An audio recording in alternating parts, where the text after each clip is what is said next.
Hey, good evening. Welcome to our very first BeMore for Baltimore voting summit here at Radio 1 Baltimore, and of course, our Radio 1 stations. I'm Dre Johnson, by the way, of course, 92Q, Magic 95.9, Praise 106.1, Spirit 1400, and WOLB 1010.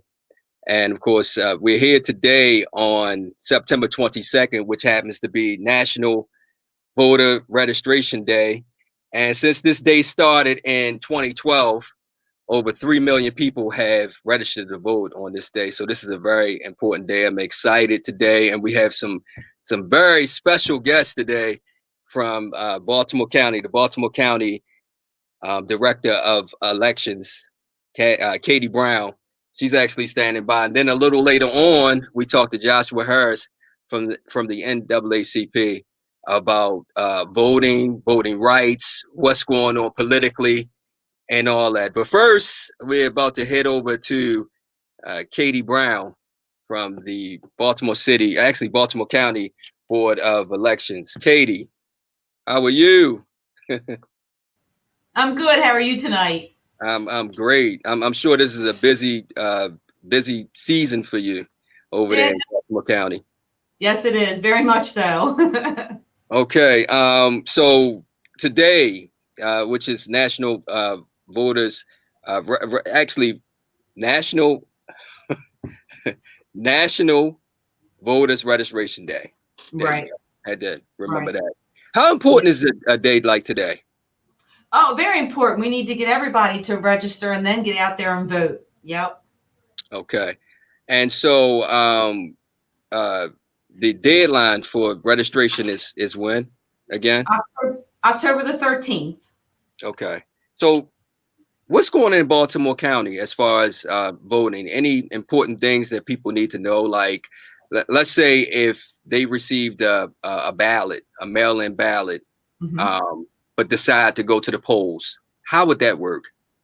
Sure. If they've requested by application to vote by mail and then decide to go to the polls, their name is going to show that they voted, that they requested to vote by mail in the poll books. So they'll have to vote a provisional ballot.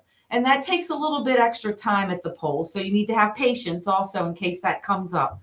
So you have to fill out an application, then you'll vote a ballot, seal it with inside the application. That'll get looked over later on to see whether it should be counted or not. Because if you've requested to vote by a mail-in ballot and returned that, but then went to the polls and voted a provisional, that provisional will get rejected.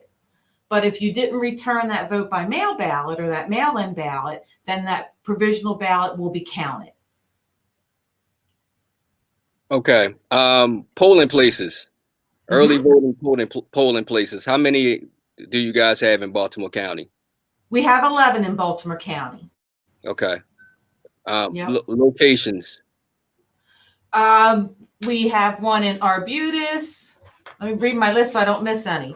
Okay. So we have just want to inform the people. Sure. We have the Arbutus Recreation Center on Sulphur Spring Road. We have the County Campus Metro Center at Owings Mills. It'll be on the first floor and in the library section. We have Honey Go Run Community Center on Honey Go Boulevard. Jacksonville Recreation Center at Sweet Air Park on Sweet Air Road. The Oregon Ridge Lodge over here on Beaver Dam Road in Cockeysville. Randallstown Community Center on Resource Drive. Okay. Reisterstown Senior Center on Reisterstown Road. Solars Point Multi-Purpose Center on Solars Point Road. Towson University. Victory Villa Community Center on Compass Road. And Woodlawn Community Center on Gwen Oak. So we have them surrounded all throughout the county. Okay. And then on election day, November 3rd, how many polling places will you have open? Those same 11 early voting sites will be open along with 31 others. So it'll be 42 in total for voting on election day, November 3rd. Okay. If you're just tuning in, we're talking to Katie Brown, the Baltimore County Board of Elections Director.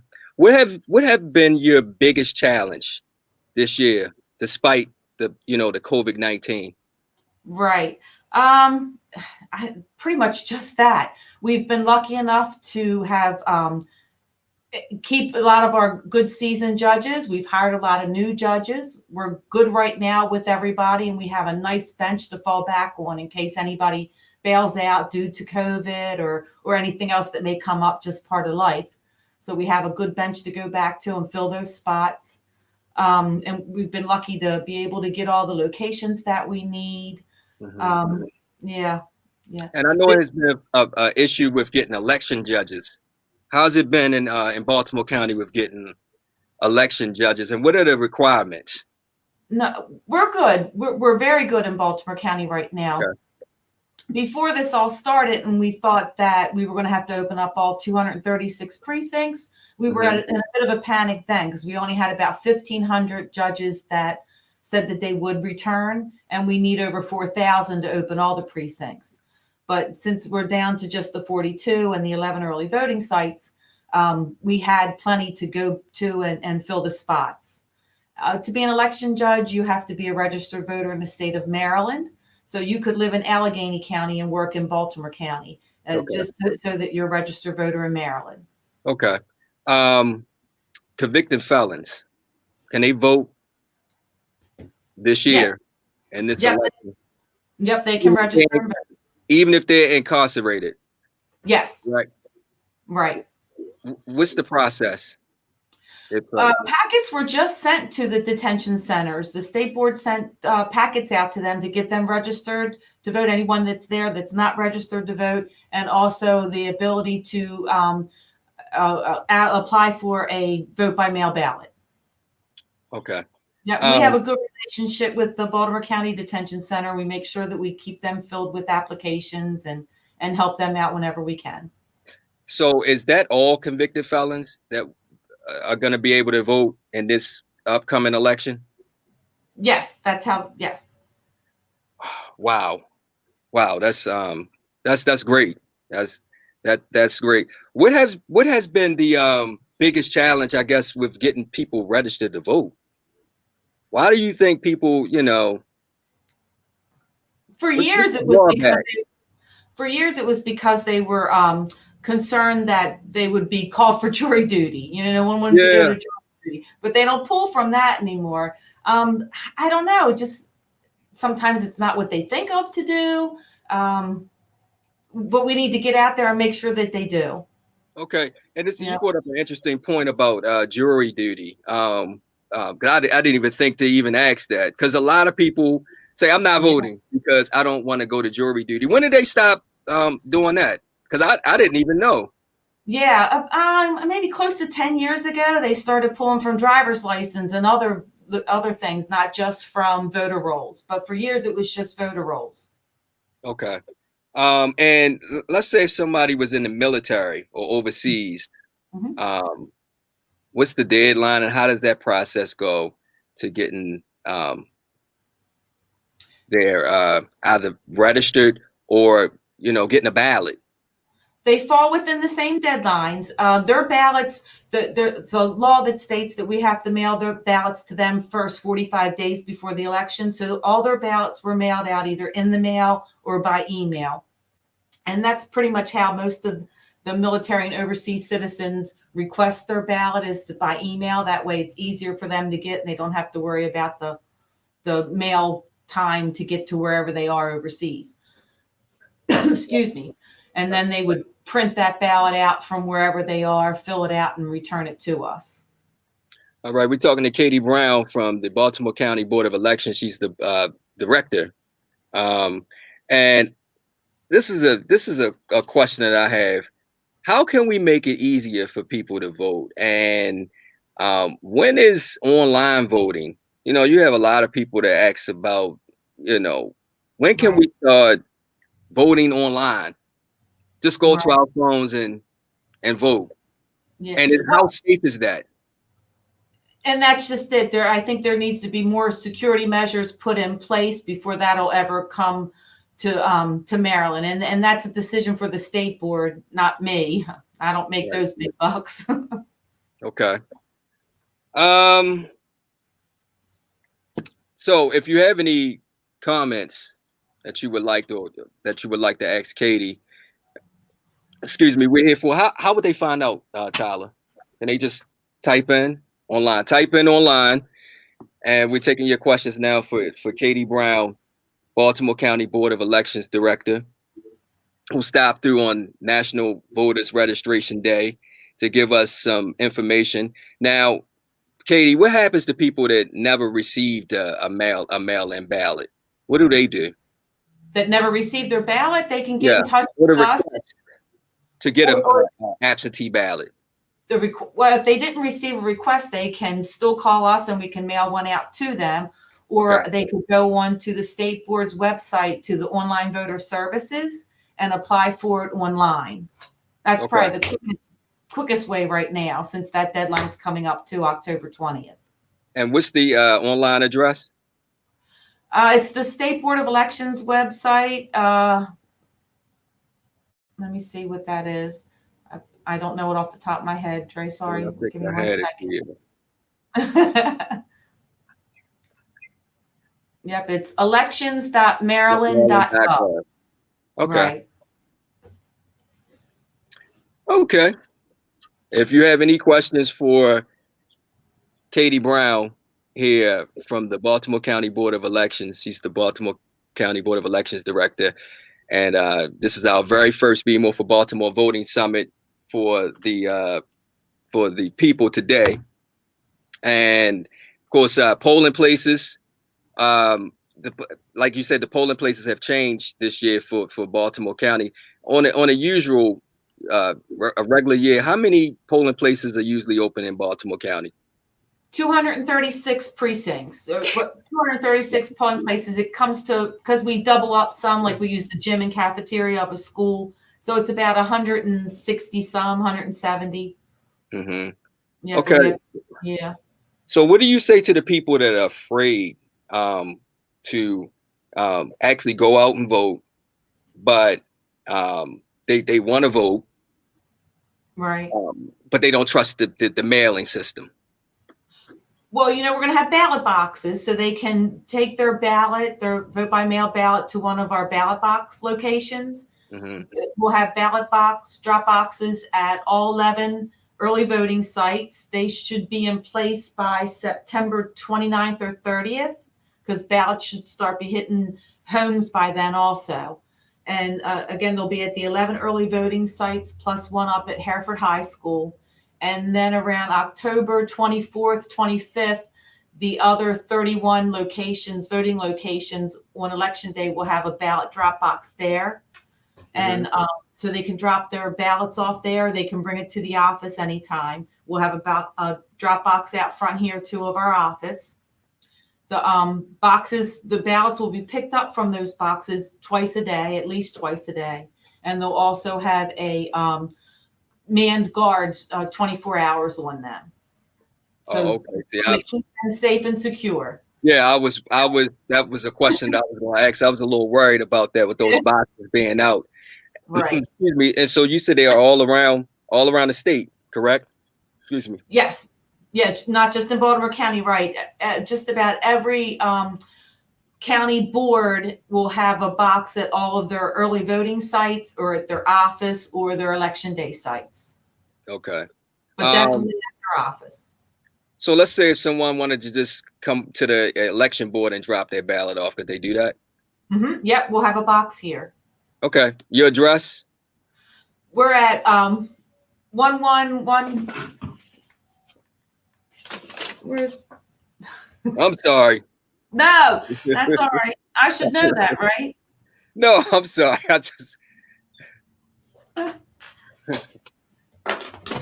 Oh my God, Katie, I didn't mean it. We're at 11112. I always miss a 1.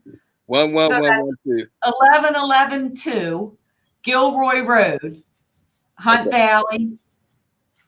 Out in Hunt Valley. We're Suite 104. Okay. Okay, if you just tuned in, we're talking to Katie Brown. Thank you for the address from the Baltimore County Board of Elections. She's the Baltimore County Board of Elections Director. And of course, this is our very first BeMore for Baltimore Voting Summit for this very important. Katie, how important is this election? Can you stress it?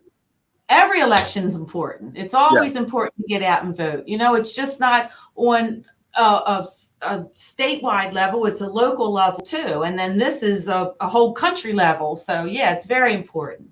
Yeah. But every election is important. Yeah. Every elected official is important. That's true.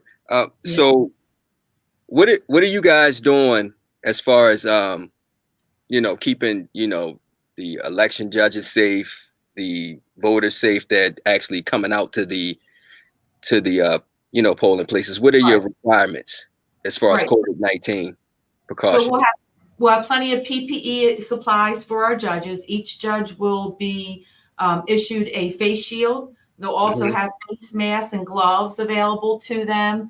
We'll have spray bottles of hand disinfectant, sanitizer. We'll have face masks available if a voter comes in to vote and doesn't have one, because you can't come in without a mask. Face mask required even to vote. So you're not going to get through that door unless you put a face mask on. The greeter judges at the door will be there if they on the way in and out, if they want to have their hands sprayed before or after they leave with the hand sanitizer. So we're taking every precaution that we can to keep both our election judges and our voters safe. Okay. And Katie, what are the rules for candidates, getting too close to polling places? Is it I know it was, and I don't know if the rules are still the same. At one time, you had to be you have to be some feet from the polling place. I know in this past election, I've seen candidates that were in the door. What is the rule on that? It's 100-foot no electioneering zone. So they have to stay 100 feet away from the entrance to the building, and they can electioneer all they want out there, but not in between that no electioneering space. And that goes for the ballot boxes also. They need to stay away from the ballot boxes. They can't stand there and electioneer while at the drop boxes. And it's also people that's campaigning also. Right. That's working in the campaign. And it's usually a sign up, right? Yeah, we put signs up. Yes, no electioneering beyond this point. Right. Okay.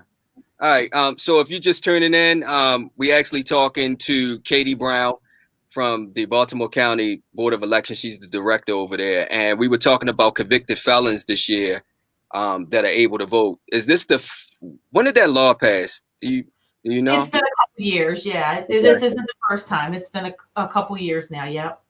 Okay. And so then all convicted felons can vote in this upcoming election. And if they're incarcerated, they will be able to get a ballot. Yes. Correct. And again, how would they be able to request a ballot? They can apply online if they have the availability online. Call us for the application, and we sent applications out to them. To the centers, yes. The state board did, yes. Okay. Email addresses. How can someone get in touch with the Board of Elections for Baltimore County if they wanted to register to vote? And again, October 13th is the deadline, correct? Right. Yes, that's the last day to register to vote. And they can email us at elections@baltimorecounty.md.gov. Okay. And of course, early voting starts October 26th, correct? 26th, yes. Monday the 26th through Tuesday the 2nd, and then Election Day, November 3rd. Okay. And what are the hours for early voting? 7 a.m. to 8 p.m., just like Election Day. Just like Election Day. Okay. Any closing words, Katie? Any message that you want to, let the public know concerning? Right. Vote by mail. Get your application in by 10/20, October 20th, last date of request and vote by mail ballot. Registration closes the 13th. Make sure to register and get out there and vote. Okay. So on Election Day, let's just say if I have my mail-in ballot, it has to be postmarked by 12 o'clock, correct? By Election Day, right? 11. Yes, it has to be postmarked 11:59. Right. Okay. Yep. All right, Katie. Well, thank you so much for chatting with us today at our very first BeMore for Baltimore summit on National Voters Registration Day. I don't know where my mind at when I'm, with the whole That's all word. right. I don't know my address. I could blame it. I could blame it on being up since 4 o'clock this morning. Me too. Yeah. Well, Yep. Katie, thank you so much, and have a wonderful evening. All right, Dre. Thank you. You too. Yes, yes. Of course, thank you for tuning in all across our Radio One station tonight. Very first BeMore for Baltimore Voting Summit with 92.2 Magic, 95.9, Spirit 1400, WALB 1010, and Praise 106.1. So up next, we got Joshua Harris from the NAACP. We do have a whole slew of questions for him. We got Joshua Harris. Josh, what's up, man? Whoops, I was muted. Hey, what's going on, Dre? How's it going? What's up, buddy? Nothing much. Happy to be here to talk about voting and National Registration Day. Yeah, man. What you think about this day? The effectiveness, especially for the Black community. I mean, I think it's like anything else. We need to create awareness. We need to make sure that we're focusing and getting the word out. And so today is meant for us to share on social media, for us to text our friends, our family, and remind them to vote. Like there's 1 in 4 people that are not registered to vote. And when they did a poll, the people who aren't registered to vote often said they forgot, they didn't know, or they had just moved, right? So a lot of people don't realize that if you just moved, that your voter registration needs to be updated. So you may not be getting things in the mail from the Board of Elections to tell you where you need to vote. And in this case, this year with coronavirus, it's extremely important if you recently moved to update your voter registration, because in order to get a ballot, because we're doing mail-in voting largely, they have to have the correct address on file. So you won't get anything if you recently moved and didn't change your address or aren't having your mail forwarded to you. So I'm glad that they made the process online. So that's kind of what today is about. And I think it's extremely important this year with this coronavirus global health pandemic, so that we can get the word out, so that people can know where to mail their ballots in, where polling locations are, because a lot of it has changed. So this year, National Voter Registration Day is huge, in my opinion. Yeah, I agree, man. Coach, just Joshua Harris, NAACP Baltimore Vice President. What do you see in Baltimore as far as voter turnout this season? Well, I mean, I'm always hoping that we have an increased voter turnout no matter what's going on each season. We saw an increased voter turnout in the primary election. And I think largely because people were able to mail in their ballots, right? And so I'm hoping that we see that this time. But what we do know is that the rules have changed for the general election, where the State Board of Elections, in order to receive a ballot, you now receive an application first, and you have to complete that application and send it back requesting your ballot before you can get your ballot sent to you. So we're making sure at the NAACP that we're spreading the word to let people know exactly how you request that ballot, and making sure that you do it. If you haven't received it in the mail, you can go online actually and complete that voter application, which is extremely important, just to let people know exactly how you get your ballot or the ways to vote, because there's so many ways to vote this year that I think are extremely important for people to know. Let me ask you this, man. Do you see election and voting and just politics this year? It just seems like I'm not gonna say become a fad, but it's I don't know, like a form of entertainment now. I guess with the whole voting thing. Why? I mean, just politics, period. I mean, I see kind of what you mean, but at the same time, I think that we're to blame, right? Regular people, voters, right? Because we live in a country and in a world where we're moved by entertainment. And if it's not entertainment and it's not cool and a popular thing to do, not too many people would do it. And let's just be totally honest. We wouldn't have a President Barack Obama historically if it wasn't for Jay-Z, Beyonce, and Oprah Winfrey stepping up to the plate to really make that a national movement, a national push. So we have to figure out, how do we use pop culture to move people and to get people excited about things that impact their everyday lives, short of getting people to really understand the direct connection between voting and what happens in your everyday life, right? That makes a difference. Knowing that right now, the reason that we're still hashtagging Breonna Taylor's name is because they have a state's attorney who refuses to press charges against the police officer who busted in her house in the middle of the night and opened fire on her and killed her. If they had elected a state's attorney who had different views, we wouldn't still be hashtagging justice for Breonna Taylor. We would see some arrest in this case, right? So people understanding that direct connection. What do you think is going to happen with that Breonna Taylor situation. They've already boarded up the courthouse. They've handed the family a cash payout. Do you think they already have their decision? That's why they already put the city under a state of emergency. I mean, it's very simple, right? All that people and protesters are asking for is what would happen if either one of you committed a crime, or if either one of you shot someone and killed him in self-defense. Even if it's self-defense or not, we're going to get arrested immediately, right? And they're going to do an investigation, and if they determine it was self-defense, they're going to let us out, or we're going to get out on bail. That's all we're asking for, the bare minimum. And so while they're naming streets after Breonna Taylor and companies are giving us all sorts of stuff, all we want is an arrest. All we want is an arrest and an investigation. It's as simple as that. And so until that happens, that's what it means when we say no justice, no peace in these protests. And again, to come back to voting, that is why it's critical. People understanding that you going to vote this year determines who your state's attorney is, or who your attorney general is, that can determine to press those charges. Or in this case, it's extremely critical. Ruth Bader Ginsburg just died, who was a Supreme Court justice. And for Black people, understanding the importance of the Supreme Court should be critical, right? Every major victory we've seen, whether it be Brown versus Board of Education allow us to integrate schools, whether it be the Voting Rights Act, all those decisions came down to the Supreme Court and the courts that were appointed that judge. And we know that more than likely, if Donald Trump gets the appointments that he wants, they're not going to be judges that are going to care about Black people, care about our rights, and we may not be able to see other victories. So voting is critical right now, and critical this year that we turn out to vote in 2020. Yes, it's interesting that you said that. Notorious RGB, like a rock star, man.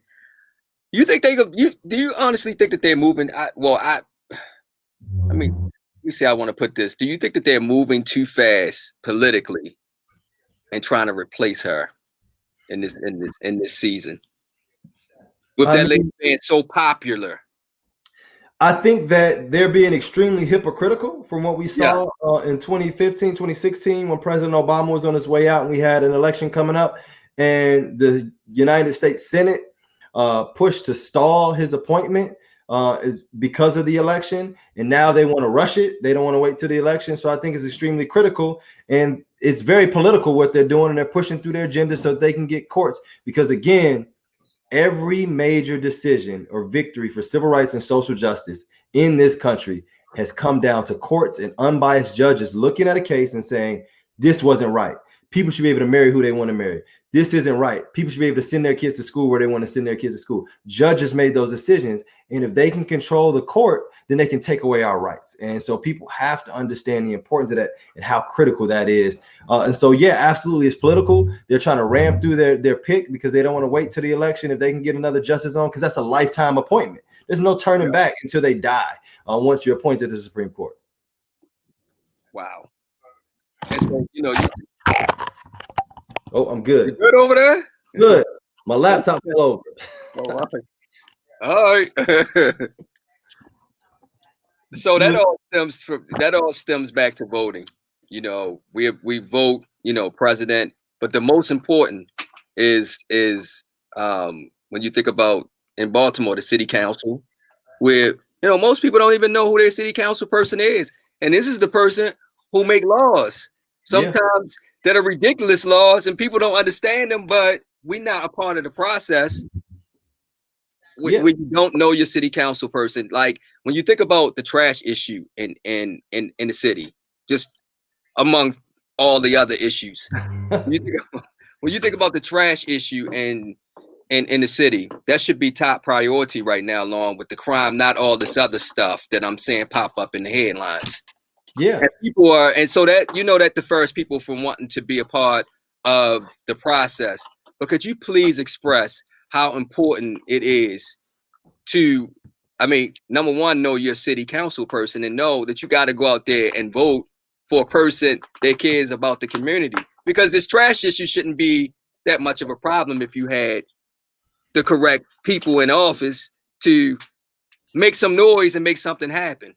Well, absolutely. Let me put it this way. I played basketball in college and overseas, and so the importance of a coach is critical. I don't care what kind of star player you have. If you don't have a coach to lead that team, then they're not going to fall in line and not going to do what's necessary, right? And so in this case, a city council person, a mayor, that's your coach. And if they're not setting the tone and the tenet for that team on how they operate and how they function, the team is all the city agencies from DPW who collects trash to like streets, like everything falls, the mayor's office of employment development, everything falls under that coach.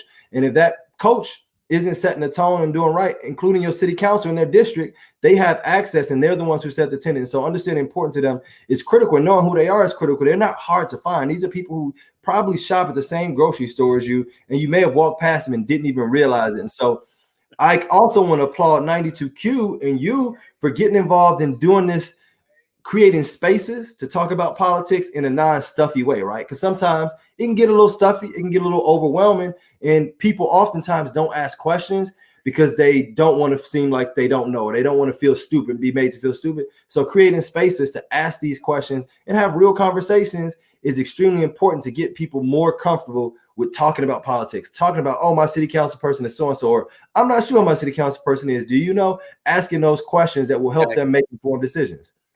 It's very important, especially to, and I always try to drive that because, you have the mayor or the president, but then you have Congress, the Senate, then you have the House of Representatives. These are the people that make laws. They make the laws, and then the president or the mayor or the governor signs them or vetoes them. So people that you elect in office, they are your voice. They have to speak to you. They have to be out in the community doing things. And it always brings me back to this trash issue in Baltimore, which is deplorable. It makes no sense. When you think about it, it's not even the whole city, it's just it's parts, and it's all over in different spectacles, and it's piling up and piling up and piling up. And yet we have people in City Hall who we have elected, who are asking us to go out and volunteer our time to clean up trash that we pay tax dollars for DPW to do. That's baffling. Well, let's be real about that. We elect the mayor, and then the mayor in most cases appoints or approves the director of these agencies, including DPW. And then that's the person who's in charge of budgeting, hiring, and whipping those employees into shape to make sure that they're out doing their jobs. And if that person isn't right, ultimately the buck stops with the mayor who appointed or approved that person. And so it's critical. And so the city council has influence on that. They can make calls. They know who these people are, who the directors are, and they can push for things. But also knowing that what's budgeted, right? When we talk about education in Baltimore City, our education budget is less than our police budget, right? And that says something. When your budget says what you value, right? Who sets the budget? The mayor, right? The mayor determines what gets budget, what gets money. The city council can take things out or make suggestions, but they can't add money to the budget, right? So understanding that those basic parts of politics is extremely important.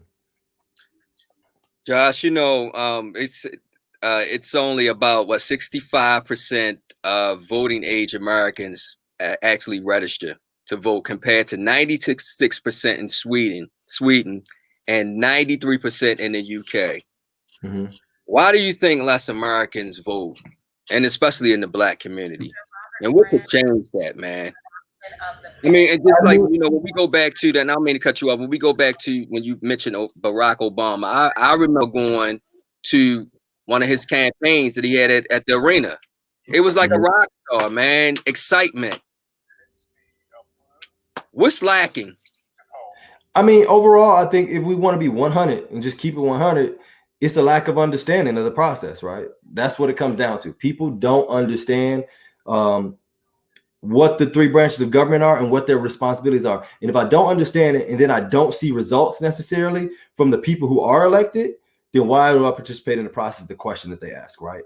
And so in order to shift that, we have to, one, educate them on who are the good people who will get the job done, and make sure that we're making smart decisions when we go to the voting booth to elect people who will actually do the job and aren't just popular, or aren't just like the most popular person to have the most signs or the most TV commercials, but will actually do a good job and represent all of Baltimore and all the people.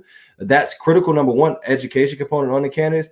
And then number two, holding candidates accountable once they are elected in office. It doesn't stop at election day. We got our candidate in there because now the pressure is really applied to them as a candidate, because now they have all these special interest groups and other people coming at them who are going to want things, and they have to stay on the right track, and we have to be there to push them to do the right thing, not just what's easy to do, right? So it does not stop at election day. Like being civically involved. We were talking earlier before this about like the schools opening, right? Howard County released a proposal to have their schools back open in mid-October. And if you agree with that, then that means that you agree with the elected officials, which is the Board of Education, the county executive who are proposing that plan. And if you disagree with it, then you disagree with the Board of Education and the county executive, who are all elected to do that job, right?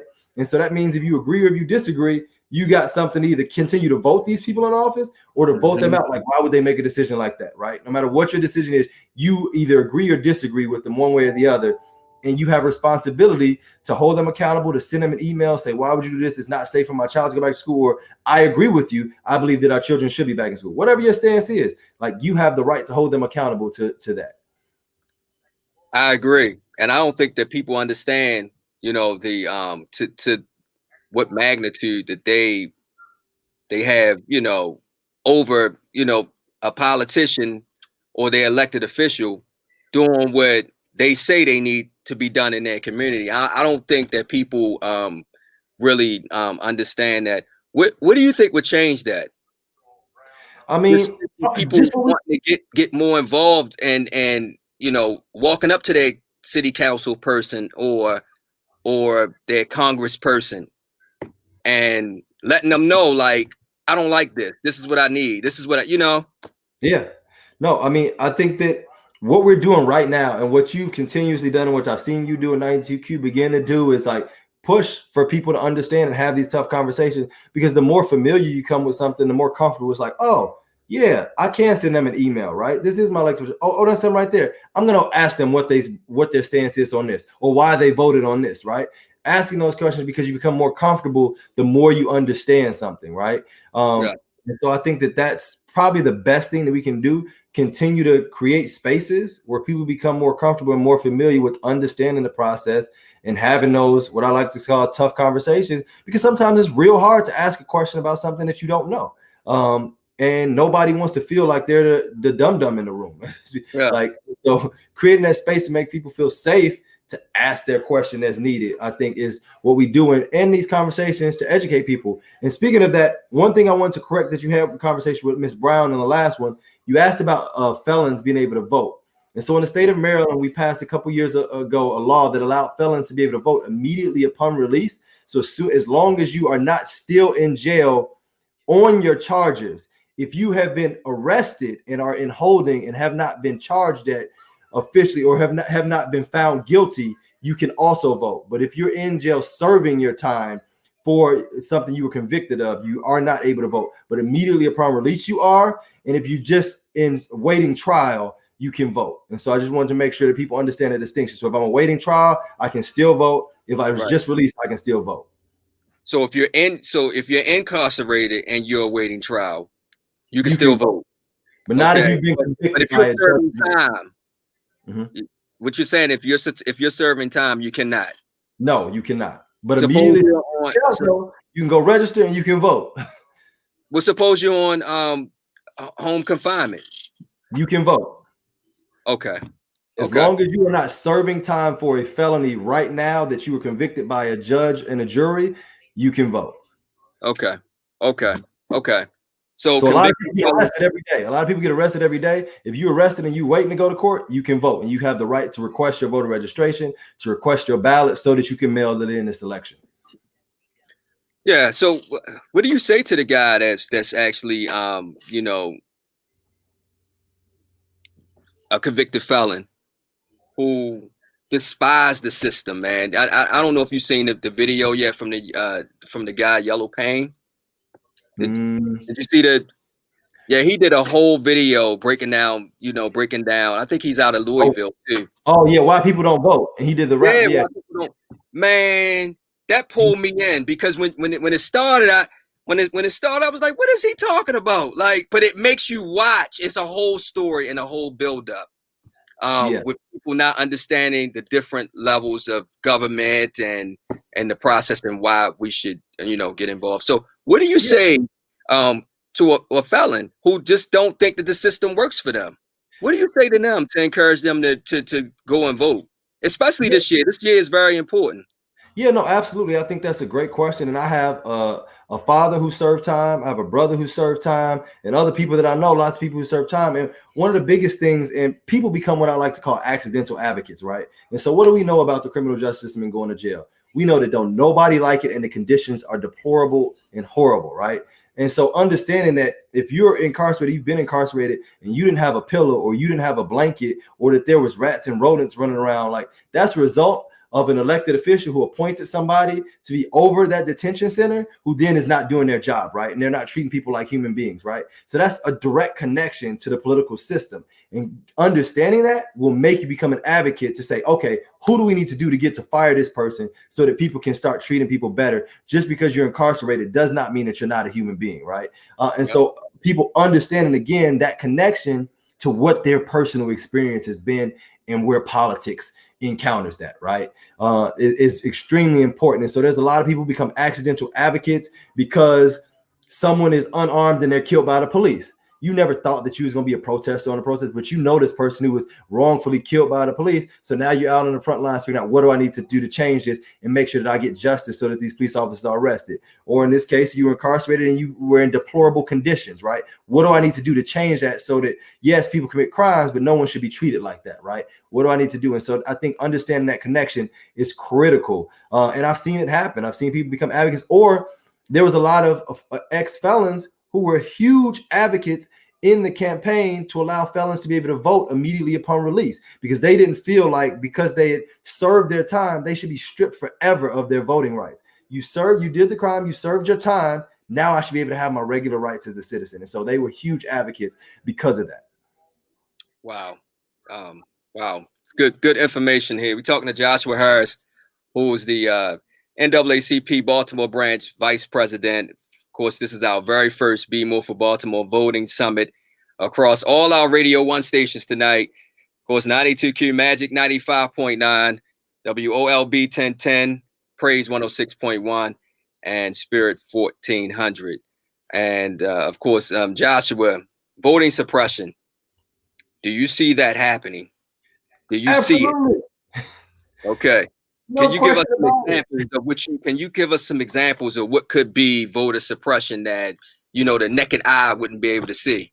Let's just talk about the fact that, okay, we had a primary election where people were mailed their ballots if you were registered to vote automatically, right?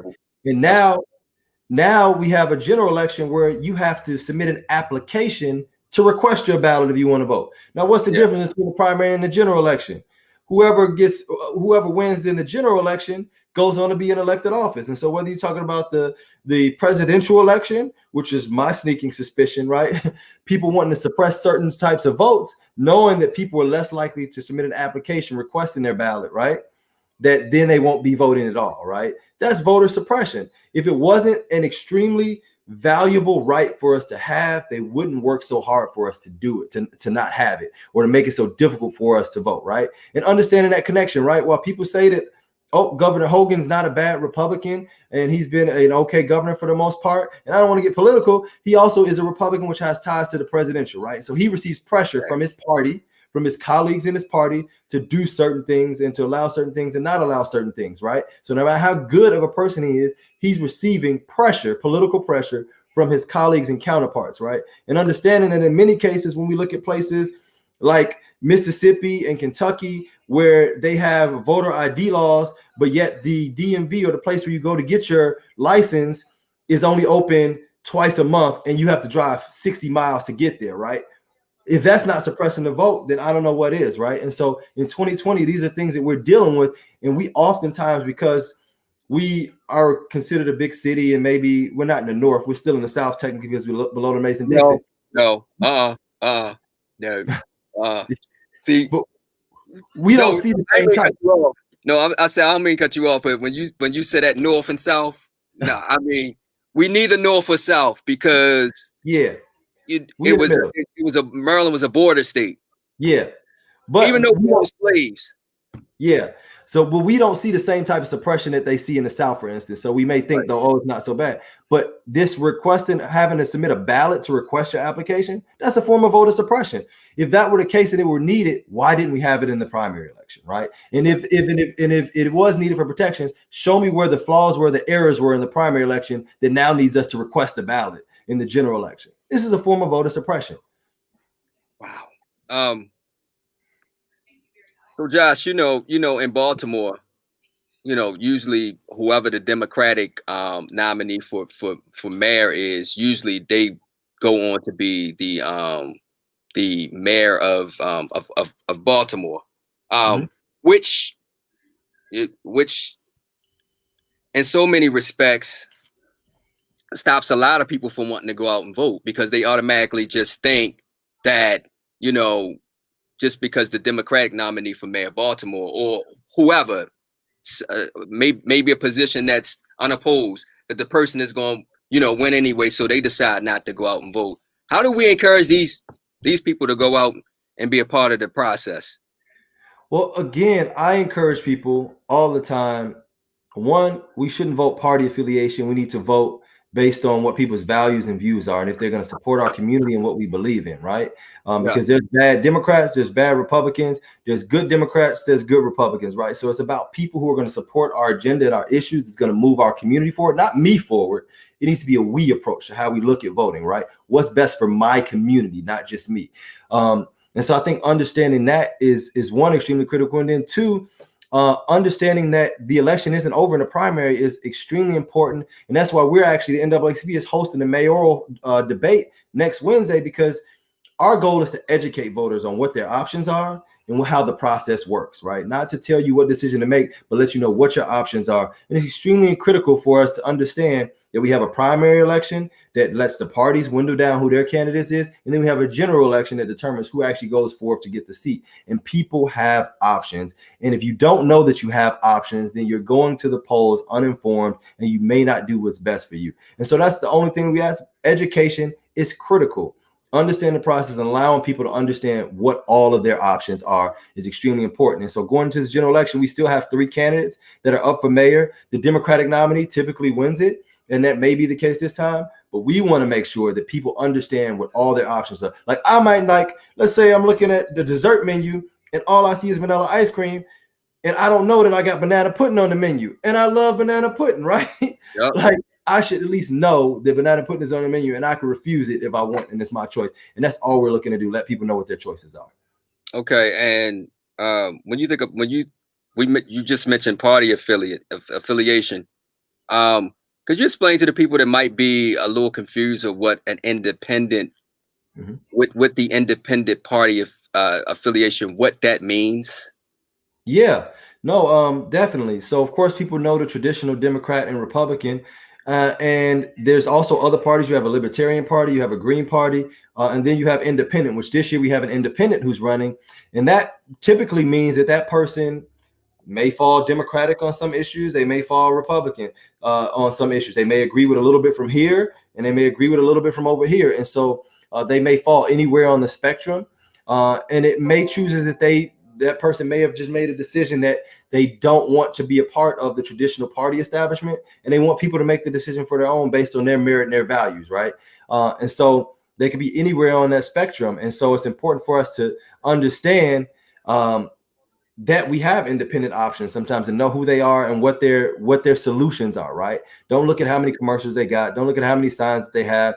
But what are they offering as far as solutions to bring to the table? And in Baltimore's case, to move our city forward. That's the most important part, right? What are you going to do to fix our education problem? Are you going to continue to overfund our police department, underfund our housing, underfund our education, and underfund our parks and recs, right? Those are the things we need to look for, right? And who's able to bring money into the city? Who's able to bring businesses? That's what we really have to be looking at, not the whole name recognition thing. That's what gets me. With the whole name recognition, we really have to dig deeper than name recognition, because a lot of times name recognition don't deliver. Absolutely. No, it's not about name recognition. We definitely need businesses, but we need the right kinds of businesses, right? The kinds of businesses that are interested in employing Baltimoreans and putting together training and leadership programs to build up our young people and ensure work with our school systems and make sure that we're preparing our young people for the workforce. So that's critical. It's not about name recognition. It's what I like to call understanding the business of policy and who's going to make those business decisions that positively impact the residents of Baltimore City. And all of the residents, not just the ones that live in Canton, not just the ones that live in Federal Hill, Fells Point, but all of the residents, including us who live in East and West Baltimore. Yeah. And you mentioned we were just talking about independent affiliation. Bernie Sanders is an independent, but he sways more Democratic. Can you explain? Yeah, no, absolutely. Most people don't realize that Bernie Sanders ran for president as a Democrat. In the Senate and in the Congress, he's always caucused with the Democrats. But as soon as like the election is over, he goes back to his registration being independent. And so he tends to lean more Democratic, and he agrees with most of the majority of the things on the Democratic side of the aisle. But Senator Bernie Sanders is a perfect example who's someone who has been elected as mayor in Burlington, Vermont as an independent. He was elected to Congress as an independent. And he was elected to Senate as an independent, but ran for president as a Democrat because he often agrees with the Democrats and caucuses with them. So I think that he's a prime example of what that looks like, and knowing like he agreed with mostly Democratic issues, and so he ran as a Democrat for president. But he's always been an independent, which means that he's an independent thinker, and he's not just going to vote along party lines just because, but he's going to do what he believes is right and the right thing to do, which isn't always easy to do. Yeah, no. And to run as an independent, it's not easy to do, right? Because people say, oh, you're not part of one of the major parties. Oh, you're nobody. Or, oh, this, it's not easy to take a stance and to step out and do what's not the normal thing to do, right? Mm-hmm. So to me, as somebody who likes to root for the underdog, that's a ballsy thing to do. I like it. Like, you got the goal to step out and say, I'm going to step out on my own. That's huge. Yeah, I agree. Primary elections. Well, the primary. I was going back to the primary election issue that we had in Baltimore. That was just crazy that we waited, a week almost to find out who the mayor was of who was the primary. I meant the Democratic nominee or party nominations for mayor of Baltimore weeks, which discouraged people thinking, there's a joke. Are they playing with my votes? Why is it taking so long? Again, the encouragement, man, that you would give to somebody that seen that fiasco, because that was a mess. I mean, I totally agree. It took time and it was nerve-wracking and nobody knew what was going to happen. But at the same time, I'd rather you take your time and do it right and make sure all the votes are counted, make sure there's no mistakes that are made, than to us to get rushed results and then be changing it 2 weeks later because, oh, we messed up or we forgot to count this box of votes, right? Right. And I think that was largely a result of a lot of it was our first time doing a mail-in only election. So a lot of ballots arrived to different precincts, to different locations. It took time to count them. Whereas at the voting machines, it goes into the system automatically and we can tally the votes as they come in. These had to be tallied by hand by people who were getting them and then processing them. So it just took a little bit more time. And that was our first time ever doing that. So I encourage people, like, your first time doing anything, there's going to be a few kinks you got to work out. And it's going to take some time to get it right. As a coach, someone who coaches kids to play basketball, every time I'm teaching them to dribble with their left hand, I have to tell them, hey, this is your first time trying this. It's going to take a little bit before you get it. But then once you get it, we're going to be off and rolling. So, I was impressed with the turnout. The turnout was awesome. I mean, both in person and mail-in. Awesome turnout. So if you're tuning in, this is our very first BeMore for Baltimore voting summit, NAACP VP Joshua Harris. This is my guy right here. What is the NAACP doing during this voter season to get and to continue to encourage people to get out and vote, and just how important this season, this election season is, this one here. And I know a lot of people say, when I make the comment that this is a very important election year, they say, well, everyone is. But this one is extremely important. Man, this one we have to vote like our lives depend on it, and not just us, but we got to call our friends and our family and not make the assumption that they are registered to vote and that they are voting. We have to say, hey, remember to vote. Are you registered to vote? Remind them, which is what today, National Voter Registration Day, is about, reminding our friends and our family, hey, are you registered to vote? You can register online in the state of Maryland now. So you can go online to the Maryland State Board of Elections and register or update your voter registration right from your phone. You don't even need a computer, right? So reminding people the importance of that. And that's what the NAACP is working to do, to get the word out, spread awareness on how easy it is to register to vote, and then remind them on what the voting process is, because we're in the middle of a global health pandemic. I know people are tired of it, tired of social distancing, but it's still a real thing and people are still dying. And so our entire voting process has changed this year. And so one of the things that I wanted to go through before we hop off is this year early voting is October 26th through November 2nd.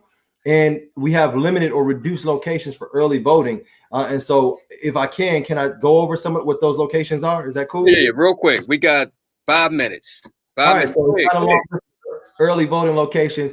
We got Cross Country at Northwestern School, 6900 Park Heights Avenue. Edmondson High School is an early voting location. Morgan State, the gymnasium, is an early voting location. Mount Pleasant Church on 60000 Radke Avenue is a voting location. New Era Academy, 2700 Seaman Avenue is a voting location. Camden Yards is an early voting location. So if you want to vote, you can go to Camden Yards. The Southeast Anchor Library, over on Eastern Avenue, 3601 Eastern Avenue is an early voting location, as well as BCCC in the gym. So those are all places you can go to vote early, in person, or to drop off your ballot if you want.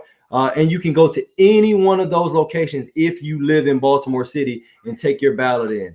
There's also going to be like ballot drop-off box locations. They'll be located all over the city. And if you visit BOE, as for in Board of Elections.baltimorecity.gov, you can get a list of what those ballot box drop locations are, so you can see what's the closest one to you. Some of the locations are Paul Lawrence Dunbar High School, the Southeast Anchor Library, went over that, Barclay Elementary School, Renaissance Academy, Hamden Elementary, Forest Park High School, all ballot drop-off locations. So there's a ballot box there that you can drop off your ballot. And there's about 15, 20 other locations across the city that you can drop off your ballot. Or you can always vote in person on Election Day, where we're still going to have limited locations. There's about 20 in-person voting locations for Election Day, all available at the website for Baltimore Board of Elections. Okay. That's big, that early voting at Morgan State. And also at Camden Yards. Shout out to the Orioles and Morgan State. That's huge. I mean, that encourages people to go out and vote. Because my mom, man, I actually asked her, was she going to early vote? And she said, no, I'm going to the polls because I don't trust the mail. And I'm like, oh, okay, that kind of encourages me to go to the polls, huh? Well, that's something too to keep in mind. We have Donald Trump as president. The president makes appointments. He has appointed the person who is over the United States Postal Service, who has been trying to remove things from the Postal Service to slow down the mail, or it appears to slow down the mail, right? So that's something that we're keenly aware of. And we're encouraging people, unless you mail in your ballot early, like in advance, we're asking that everybody mails in their ballot by like October 26th, right? So that you have your ballot, so you have time to get it to the locations. Preferably, if you can do it by October 22nd, that would be great. And if you can't, then just go in person to drop off your ballot, because we don't want any votes getting contested because they're saying, oh, the mail was delayed or this and that, because that's a real concern that people have. Right. Josh, we got to wrap it up. I thank you so much. Joshua Harris, NAACP, Vice President for the Baltimore branch. How can they get in touch with you for info? You say you have a mayor's form. We don't have a lot of time to get into that, but you have a mayor's form coming up, right? Yep. Next Wednesday, we're going to be doing, it's going to be a virtual event. You can visit us on Facebook at NAACP Baltimore. You can naacpbaltimore.org for more information. You can find me on Instagram, Twitter, Facebook at Harris for Baltimore. Joshua Harris, I'm not hard to find. And we'll be posting and sharing all that information there on our Facebook and Instagram and Twitter pages to get the word out and spread the word about this upcoming mayoral forum that we're having next Wednesday, 7 p.m. Josh, I appreciate you, my friend. No problem. It's always a pleasure. Thank you again for having these real conversations to make voting real and help people to see the connections. Yeah, no doubt, man. Thank you again. All right. All right, we're wrapping it up. Of course, our very first BeMore for Baltimore voting summit. Yes, across all our 5 radio stations here from Radio 1 Baltimore. Of course, Dre Johnson, I'll talk to you in the morning. And thank you again for tuning in. Have a good night.